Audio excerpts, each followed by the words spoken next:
அடுத்ததாக நாம் பேச அழைக்கிறோம். ஒவ்வொருவரிடமும் ஏதோ ஒரு தனித்திறமை ஒளிந்திருக்கும். அறியாத அப்படி தன் திறமையை திரை உலகில் அறிய வைத்தவர். மாற்றி யோசித்து மாற்றங்களை தமிழ் சினிமாவில் கொண்டு வந்தவர்.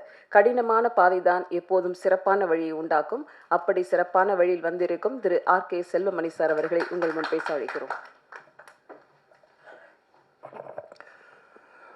உயிருள்ளவரை உஷா ரீரிலீஸ் இந்த நிகழ்ச்சிக்கு விழாவிற்கு வருகை தந்துள்ள பத்திரிகையாளர்கள், ஊடகவாளர்கள், நண்பர்கள் மற்றும் மேடையில் அமைந்திருக்கும் என்னுடைய சகோதரர் திரு டி. ராஜேந்தர் அவர்களுக்கும், ராதாரவி சார் அவர்களுக்கும், நண்பர் விக்ரம் அவர்களுக்கும், சகோதரி நளினி அவர்களுக்கும் என்னுடைய மாலை வணக்கம். இந்த விழாவில் நான் கலந்துக்கிறது உண்மையாகவே ராதாரவி சொன்ன மாதிரி எங்களுடைய பழைய நினைவுகளை திருப்பி கொண்டு வந்து இந்த மேடையில் ரீகலெக்ட் பண்ணுற மாதிரி இருந்தது. உண்மையாக ரீரிலீஸ் மாதிரி தெரியல. அந்த பாட்டு ட்ரைலர் போடும்போது எழுந்து ஆடணும் மாதிரி ஒரு எங்களுக்குள்ளே இருக்க எனர்ஜியை என் வயசெல்லாம் மறந்து அந்த காலேஜ் டேயில் ஆடினவங்க மாதிரி ஒரு உணர்வை தோற்றுவிக்கிற படம்.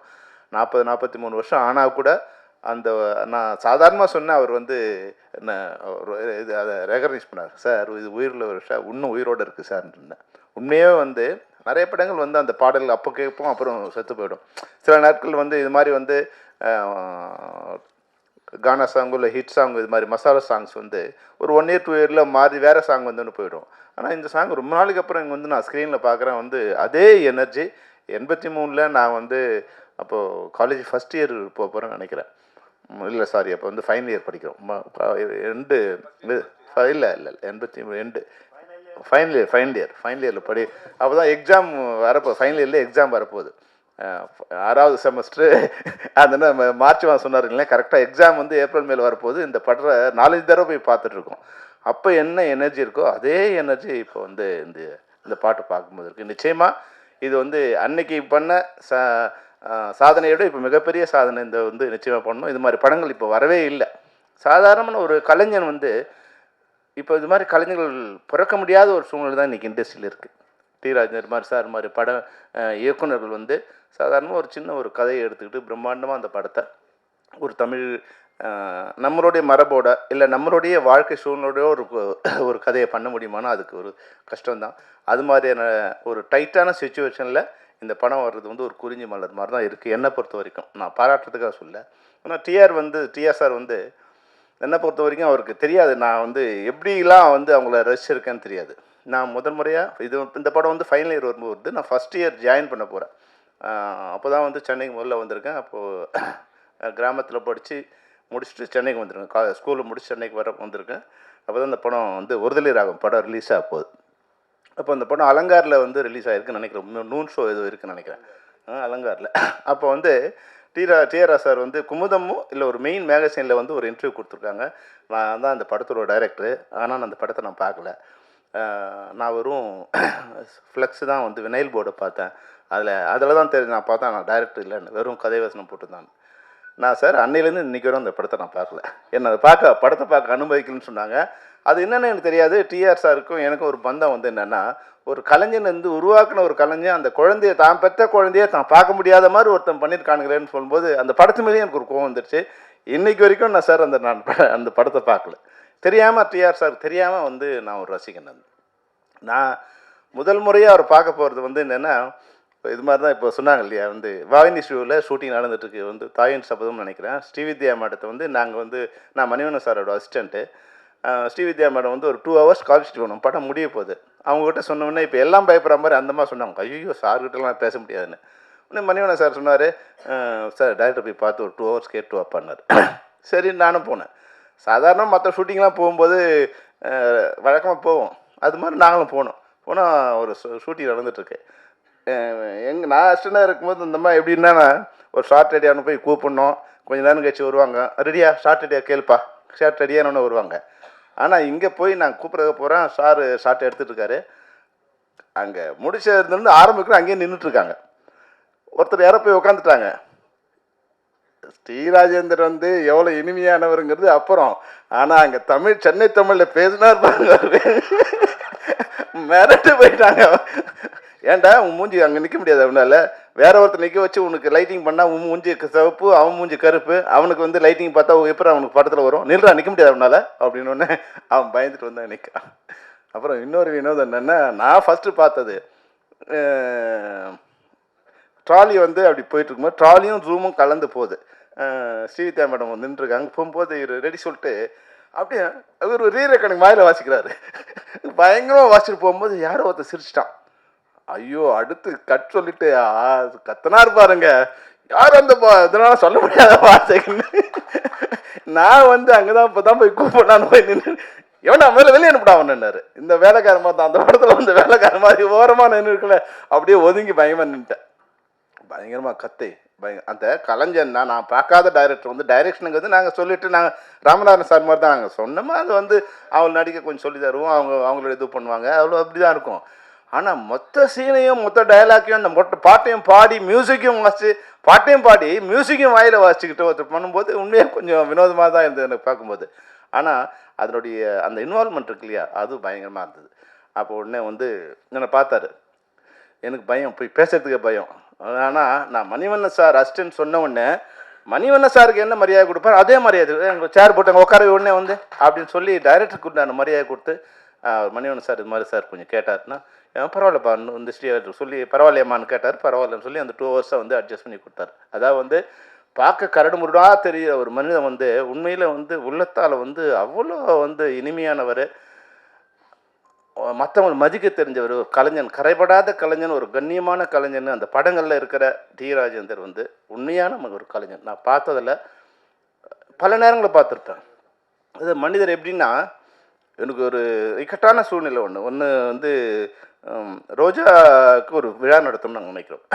விழா நடத்தும்போது ரோஜா வந்துட்டு 100 படம் முடித்தாங்க, அவங்களுக்கு ஒரு விழா நடத்தலாம், சரி எல்லாம் பண்ணிட்டோம். பண்ணி ஃபங்க்ஷன் நடக்கும்போது தான் தெரியுது இந்த தமிழ் சினிமாவோட இன்னொரு இது தெரியுது. இந்த ஹீரோஸ்லாம் வந்து வெளியே நல்லா பேசுவாங்க, ஆனால் அந்த ஹீரோயினுக்கு ஒரு பிறந்த நாள்னால் ஒரு வாழ்த்து சொல்ல மாட்டாங்க. அவங்களுக்குள்ள ஏதோ ஒரு வந்துடும், அதாவது தப்பாக நினச்சிப்பாங்கன்னு ஒரு பயம் வருமோ, இல்லை ஹீரோயின் தானே படத்தில் நடித்தா முடிஞ்சிடுச்சுங்கிற மாதிரியோ, அப்படிலாம் இல்லாமல் யாருமே அந்த ஃபங்க்ஷனுக்கு வரா மாதிரி தெரியல எனக்கு. அப்போ நான் வந்து நாங்கள் நடத்தலை, வேறு ராஜ் டிவியில் ஏதோ ப்ரோக்ராம் பண்ணுறதுக்காக கேட்டாங்க. சித்ரா சார் வந்து சித்ராட்சிமனும் சிவஸ்ரீனிவாசனும். அப்போ வந்து நான் வேறு வழி இல்லாமல் என் நண்பர்களை கொஞ்சம் பேர் கூப்பிட்டு சார் வரணுன்னு. அப்போ டிஆர் சார்னா அதுக்கு முன்னாடி எனக்கு பெரிய பழக்கம்லாம் இல்லை, நேரா சார் நீ கொஞ்சம் வரணும் சார்னு. அவர் சொன்னார், சார் நம்ம 100வது விழாவுக்கு பெரும்பாலும் வந்தது இல்லையே சொல்ல முடியும்னார். சார் இது மாதிரி எனக்கு ஒரு இதுவாக கெட்டாக இருக்குன்னு உடனே வரேன் அப்படின்னு சொன்னார். வந்து அதில் சிலம்பரசன் வேறு வந்தார். அப்போ சிலம்பரசன் வரும்போது நான் சிலம்பரசன் சொல்லிட்டு இருந்தேன், இது மாதிரி சாங் பண்ணுறேன்னு சொன்னாங்க. எல்லோரும் ஒத்துட்டு இருந்தாங்க, சாங் பண்ணுறோன்னா சொல்லிட்டு இருந்தேன். ஆனால் அதுக்கு முன்னாடி எல்லாம் அப்படி பைக் கட் பண்ணிட்டாங்க, என்னன்னு தெரியாது எனக்கு. அப்போ சிலம்பரசன் வரும்போது சிலம்பரசனுக்கு அப்போ வந்து காலில் அடிபட்டு இதுவாக இருக்கு, கால் கட்டு போட்டு வந்திருக்காரு. ஆனால் அது அங்கே கேட்டுட்டு அங்கே ரிஹர்சல் பண்ணி ஒரு 2 சாங் அந்த மேடையில் அவர் பண்ணி கொடுத்தாரு சிலம்பரசன் எனக்காக. அப்புறம் டிஆர் சார் பேசினார். அப்போ வந்து ரோஜாவுக்கு சின்ன ஒரு 2-3 வழக்கெல்லாம் இருக்குது. சார் ஒரு 15 நிமிஷம் பேசினார், அவ்வளோதான்.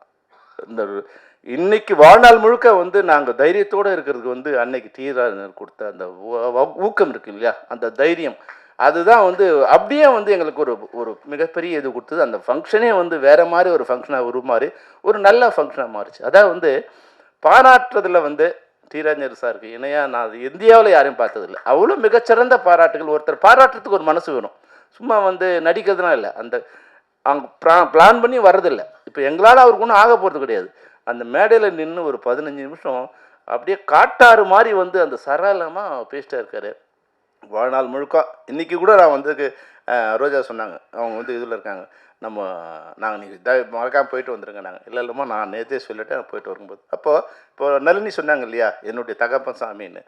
நம்ம படத்தில் 40 வருஷம் முன்னாடி ஒரு நடித்த ஒரு அம்மா வந்து இன்றைக்கும் அந்த நன்றியோடு இருக்காங்க. படத்தில் நடித்த எல்லா ஹீரோயின்ஸும் அவர் மேலே ஒரு மரியாதையோடு அன்போடு இருக்காங்கன்னா 2 விஷயம். ஒன்று அந்த படத்தில் அவங்களுக்கு வாழ்க்கை உருமாறி இருக்கும். ஒரு சாதாரணமாக நான் நளினிமா வந்து எங்கள் ஊருக்கு நீங்கள் வந்து ஷூட்டிங் வந்திருக்கீங்க, அப்போ ஹீரோயின் ஆகலை, வேறு ஏதோ ப்ரோக்ராம் வந்து தமிழ் ஒரு சாங் ஒன்று பண்ணுறதுக்காக வந்திருக்கு. அப்போ ராணின்னு கூப்பிட்டு இருந்தாங்க. அப்போ பார்த்தேன், அன்றைக்கி 43 வருஷம் கழிச்சு கூட நீங்கள் மேடையில் கண்கலங்கி என்னோட தகப்பன் சாமி என்னோட நல்லது கட்டத்தில் இருக்காங்கன்னா அது ஒரு டைரக்டருங்கிறது அத்தோட முடிஞ்சில்லை. அந்த படத்தில் நடித்த எல்லாரோடையும் 40 வருஷம் கழிச்சு அந்த உறவோடும் அந்த நட்போடும் இருக்கிறதுக்கு சாதாரண விஷயம் கிடையாது. அந்த வகையில் தான் டிஆர் இன்றைக்கும் வந்து அந்த உயிரோடு இருக்கார். அவர் உள்ளே வரும்போது கேமராஸ் இன்றைக்கும் வந்து படம் வெற்றி அடையுது தோல்வி அடையுது அதை பற்றி எதுவுமே இல்லை. ஆனால் படம் பார்க்கும்போது இது போல் ஒரு கதை, திரைக்கதை, வசனம், டைரக்ஷனு, இசை, ஒளிப்பதிவு, எடிட்டிங்கு, ஆர்ட் டைரக்ஷனு, சினிமாவில் வந்து 24 கிராஃப்ட்டும் பண்ண ஒரே கலைஞன் வந்து டிஆராக தான் இருப்பான்னு நினைக்கிறேன். உண்மையில் வந்து இது சாதாரண விஷயம் இல்லை. அது எங்கேயோ ஒருத்தருக்கு மிளக்கக்கூடிய விஷயம்தான். யாரோ ஒருத்தருக்கு தான் நடக்கும். அது டிஆர் சாருக்கு நடந்திருக்கு. இந்த படம் நிச்சயமாக தமிழ் சினிமாவில் மிகப்பெரிய ஒரு வெற்றி அடையும். ஏன்னா எனக்கு இன்னொருத்தர் அவரை நான் வந்து வேற ஒரு சந்தர்ப்பத்தில், ஏன்னா இதெல்லாம் அவங்களுக்கு தெரியாது, நான் வந்து இயக்குனராக இருந்து தயாரிப்பாளராக மாறுறேன். நான் செம்பருத்தின்னு ஒரு படம் பண்ணுறேன். அப்போ தெரிய அது இந்த இண்டஸ்ட்ரி எப்படி இருக்குன்னா, ஒருத்தர் மாட்டினானா அவனை வந்து காலி பண்ணிட்டான். நான் ஒரு படம், அந்த படத்தை வந்து சிட்டி என்எஸ்சி டிடி ஐடி பாலகிருஷ்ணங்கிறவருக்கு ஒரு 40 லட்ச ரூபாய்க்கு வந்து டிஸ்ட்ரிபியூஷன் கொடுத்துருக்கேன். எம்ஜி போட்டு டிஸ்ட்ரிபியூஷன் கொடுத்துருக்கேன். அது டிஸ்ட்ரிபியூஷனாக மாற்றணுங்கிறாங்க. முட்டிட்டு படம் கலெக்ட் ஆகலை, எனக்கு வந்து நீங்கள் ரிட்டர்ன் கொடுக்கணும். 40 லட்சத்தில் 4 லட்சம் கமிஷன் இது பப்ளிசிட்டி எடுத்துக்கிட்டு 36 லட்சம் எனக்கு கொடுத்துருக்காரு. 6 லட்ச ரூபா நீங்கள் ரிட்டர்ன் பண்ணணுங்கிறாங்க. நான் அடுத்த படம் பண்ணும்போது எனக்கு வந்து ஒரு ரெட்டு மாதிரி செக்கு வச்சுருக்காங்க. அப்போ சிந்தாமணி முருகன் சார் வந்து பிரசிடெண்ட்டாக இருக்கார். உண்மையிலே எனக்கு அவர் நல்லதான் பண்ணார். அப்போ அவங்களுக்கு இதுக்கு வர சொன்னேன். அப்போ சார் அங்கே இருக்கார். சார் வந்து சாதாரண வேறு இதுக்கு வந்தார். என்ன பிரச்சனைன்னாரு. சார் இது மாதிரி பிரச்சனை இருக்குன்னு உடனே ஒரே வார்த்தை சொன்னார், ஒரு கலைஞனை ஏமாத்தாத நீ உடுப்பட மாட்டான்னார். பாலகிருஷ்ணன் உட்காந்துருக்காரு, ஒரு மாதிரி ஞாபகம் இருக்கா இல்லையான்னு தெரியாது. அவர் சொன்னார், எங்கள் வீட்டு வேலனும் செம்பருத்தியும் ஒரே நாள் ரிலீஸ் ஆச்சு. என் படம் ஒரு தேட்டரில் வந்து 2லேருந்து 2.5 வரைக்கும் கலெக்ட் ஆச்சு. அது செம்பருத்தி வந்து 5 ரூபா கம்மியாக கலெக்டாக இருக்கும், இல்லை 10 ரூபா அதிகமாக கலெக்டாக இருக்கும். அந்த இடத்த பொறுத்து மாதம் இருக்கிற இடத்துல செம்பருத்தி அதிகமாக இருக்கும், லேடிஸ் இருக்கிற இடத்துல செம்பருத்தி கலெக்டாக இருக்கும். எனக்கு வந்து சென்னையும் டிடியும் செங்கல்பட்டும் 2.25 கோடி ரூபா கலெக்டாக இருக்குது. அது செம்பருத்தி வந்து 1-2 கோடி கலெக்ட் பண்ணியிருக்கணும், 2.5 கோடி கலெக்ட் பண்ணியிருக்கோம். ஆனால் அவங்க கொடுத்தது 30 ரூபா தான் கலெக்ட் பண்ணியிருக்கணும் கொடுத்தாங்க. அப்போ சொன்னார், நீ இந்த பையனை ஏமாத்தினு நான் வாழ்க்கையில் உருப்பட மாட்டேன்னார். அந்த சாபம் அப்படியே வந்து முடிஞ்சு அந்த ஒரு 1 year 2 year நான் சொன்னேன், சார் என்னை இதுலேருந்து ரிலீவ் பண்ணிடுங்க, இவருக்கு நான் கொடுக்கணுமா இப்போயே கொடுத்து முடிச்சிருங்க, ஏன்னா இந்த ஆள் மூஞ்சில் நான் இனிமேல் முடிக்க விரும்பல சார்னேன். சிந்தான ஒரு சரி நானாக அவனுக்கு ஹெல்ப் பண்ணார். அப்படிலாம் இல்லை, ரிட்டர்ன் நான் கொடுக்க வேண்டியதில்லை, இந்த படம் வரவும் இல்லை செலவு இல்லைன்னு படத்தை முடிச்சு என்னை அதிலேருந்து ரிலீவ் பண்ணார். ஆனால் டிஆர் சார் சொன்ன வார்த்தை அது தப்பாக சொல்ல விரும்பல. ஒரு 2 years கழிச்சு அவர் வந்து வேறு ஏதோ விபத்துலேயும் உடம்பு சரியிலையும் இறந்து போயிட்டார். அப்போது அந்த கலைஞனுங்கிறவங்க வந்து எனக்கு வந்து அதுக்கு முன்னாடி அவர் எனக்கு பழக்கம் இல்லை, எந்த இதுவும் இல்லை. ஆனால் ஒரு நியாயம் தெரிஞ்சால் அந்த நியாயத்துக்கு அன்றைக்கி வந்து ஐடி பாலகிருஷ்ணன் வந்து மிகப்பெரிய டிஸ்ட்ரிபியூட்டர். அவர் தான் வந்து புலன் விசாரணை என்எஸ்சியோட இன்றைக்கி எப்படி வந்து ரெட் ஜெயிண்ட்டு அது மாதிரி இருக்கோ அது மாதிரி அன்றைக்கி வந்து என்எஸ்சியோட மிகப்பெரிய டிஸ்ட்ரிபியூட்டர் வந்து ஐடி பாலகிருஷ்ணன் இருந்துட்டுருந்தாங்க. அவர் என் படம் ரிலீஸ் பண்ணல அதெல்லாம் வேறு விஷயம். இது நியாயம், இந்த பையன் இது மாதிரி. அப்போது நியாயத்தை பேசுகிறவர் அதனால தான் 45 வருஷம் 50 வருஷம் ஆனாலும் இன்றைக்கும் வந்து டிஆர் சாருக்கு வந்து இந்த இண்டஸ்ட்ரியில் மிகப்பெரிய ஒரு வேல்யூ இருக்குன்னா அதுதான் காரணமாக நான் நினைக்கிறேன். ஒரு நல்ல கலைஞன், ஒரு நல்ல மனிதன். அந்த மனிதனோட படம் வந்து இன்றைக்கி வந்து ரிலீஸ் ஆகிருக்கு. இது நான் சொல்லி அது படம் வந்து இது பண்ண வேண்டிய அவசியம் இல்லை. ஏன்னா அந்த படத்தை ஆட்டோமேட்டிக்காக படம் பார்த்த உடனே எழுந்து ஆட தோன்ற அளவுக்கு அந்த படம் வந்து அது சக்தியோடு இருக்குது. இந்த படம் மிகப்பெரிய வெற்றி அடையும். இந்த மேடையில் என்னை கூப்பிட்டு அதை வந்து பேச வந்தது எப்படி என்னை கூப்பிட்டாரு எனக்கு தெரியாது. ஏன்னா அவர் எந்த வகையில் என்னை அழைச்சான்னு தெரியாது. ஆனால் எனக்கு ஒரு சந்தர்ப்பம் ராதாரவி சார் இருக்கிற மேடையில், விக்ரம் சார் இருக்கிற மேடையில் நானும் வந்து நின்று ஒரு கெஸ்ட்டாக இருந்தேன். ஆனால் ராதாரவி சொன்ன மாதிரி ராதாரவி சார் என்னை அசிஸ்டன்ட் டைரக்டராக இருக்கும்போது ஒரு மனிதனாக ட்ரீட் பண்ணவர். அவர் சொன்னார் இல்லையா, ஒரு படம் ஆரம்பித்து 2 நாள் ஷூட்டிங் முடிச்சிட்டோம்.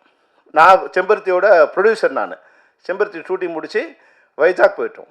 வைஜாக் போன பிறகு வந்து இங்கே சாருக்கு வந்து உடம்பு சரியில்லை அப்படின்னு நான் சொன்னேன், மாற்றிக்கலாம், ஏன்னா 2 நாள் தான் நடிச்சிருக்காரு, மாற்றிக்கலாம், வேறு யாரும் மாற்றிக்கலாம்னா நோ அவர் 30 நாளில் வந்துடுவார். 30 நாளில் 3 மாதம் ஆனாலும் அவர் வந்த பிறகு தான் ஷூட்டிங் பண்ணணும். அப்புறம் அவர் வந்து உடம்புலாம் சரியாகி மறுபடியும் வந்த பிறகு தான் வந்து போய் மறுபடியும் அவருக்காக வந்து வைஜாக் அவுட்டோர் போயிட்டு அந்த படத்தை முடித்தோம்.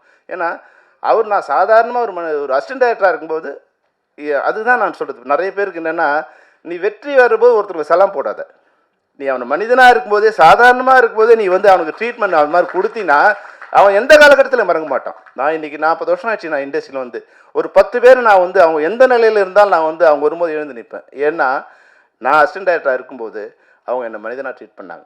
நான் டைரக்டர் ஆன பிறகு இல்லை, டைரக்டர் ஆன பிறகு என்னை பார்த்து விஷ் பண்ணுறவங்களுக்கு நான் வருவோம். அதை கவுண்டர் இருக்கும், மரியாதை கொடுக்குறதுங்கிறது வேறு. ஆனால் என்னோடய ஸ்டேட்டஸோ என்னோடய வெற்றியோ இல்லாமல் என்னை மனிதனாக பார்த்து என்னை மரியாதை கொடுத்தவங்களுக்கு நான் இன்றைக்கும் மரியாதை கொடுத்துட்டே இருக்கேன். அதுபோல் ஒரு யாராவது நீங்கள் வந்து வாழ்க்கையில் வரணும்னு நினைக்கிறவங்களுக்கு இது வந்து ஒரு பாடம்.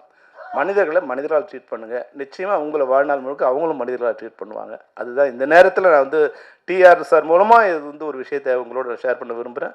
இந்த படம் நிச்சயமாக தமிழ் சினிமாவில் 83 பண்ண சாதனையை 2026 பண்ணுங்க வாழ்த்தி விடைபெறுகிறேன். நன்றி, வணக்கம்.